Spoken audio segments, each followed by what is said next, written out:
The Samsung Galaxy S25 Ultra is finally here, and it has stirred up conversations like no other smartphone release in recent times.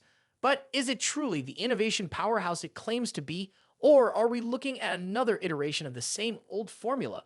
Over the next 50 minutes, we'll dive into every corner of this flagship series, from its cutting edge design to its performance under the hood, camera innovations, and even potential shortcomings. So, stick around to find out if the Galaxy S25 Ultra is worth your hard earned money or if there are better options in this increasingly competitive market. Starting with the design, Samsung has embraced subtle yet significant changes that set the Galaxy S25 Ultra apart. While maintaining its signature squared-off aesthetic, the Ultra now features slightly rounded edges, a welcome tweak aimed at addressing the criticism surrounding the sharper corners of the previous models. The build quality is exceptional, with a titanium frame that adds both durability and a touch of luxury.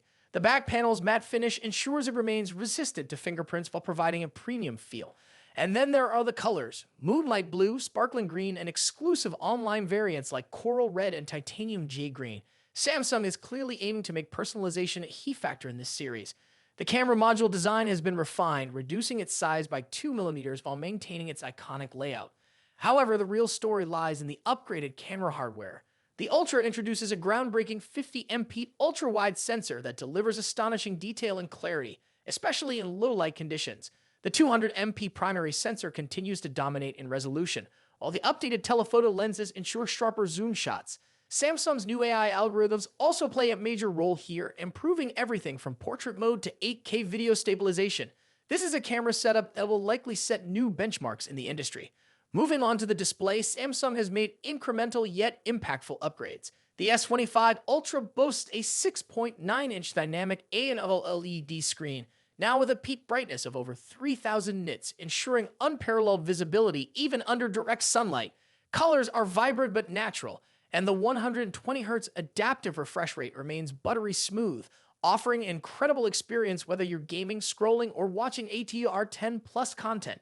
Samsung's M14 OLED technology brings efficiency improvements, extending battery life despite the demanding display specs. Speaking of performance, the Galaxy S25 Ultra is powered by the Snapdragon 8 Elite chipset globally, a decision that eliminates the regional performance disparities caused by previous Exynos variants. Benchmarks already showed this chip surpassing its predecessor by 20% in CPU tasks and 30% in GPU performance, making it a beast for gaming, multitasking, and intensive workloads. Paired with up to 16 GB of LPDDR5X RAM and UFS 4.0 storage, the Ultra is a multitasking powerhouse. However, it's not just about raw numbers. Samsung's One UI 7.1, based on Android 15, introduces advanced AI-driven optimizations that make day-to-day operations seamless and intuitive.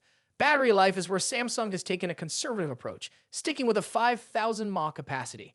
However, thanks to improved power management from the Snapdragon 8 Elite and the M14 display, the Ultra offers better endurance than the S24 series. Fast charging remains at 45W, which, while not groundbreaking, is still reliable. The absence of faster options like 65W charging offered by competitors might disappoint some users, but Samsung counters this with improved wireless charging speeds and reverse wireless charging for accessories. Now let's talk about the standard Galaxy S25 and the S25 Plus. These models, while overshadowed by the Ultra, bring their own set of strengths. The base model features a compact 6.36-inch display, making it ideal for users who prefer smaller phones. Despite its size, it doesn't skimp on performance, as it also packs the Snapdragon 8 Elite chipset. However, the camera setup here is more modest, focusing on software improvements rather than hardware changes. As we wrap up, the Galaxy S25 series feels like a step forward in refinement rather than a leap in innovation. Samsung has played it safe in some areas like battery capacity and charging speeds, but excelled in others such as camera technology and software optimization. The question remains: is this enough to maintain Samsung's dominance in the premium smartphone market?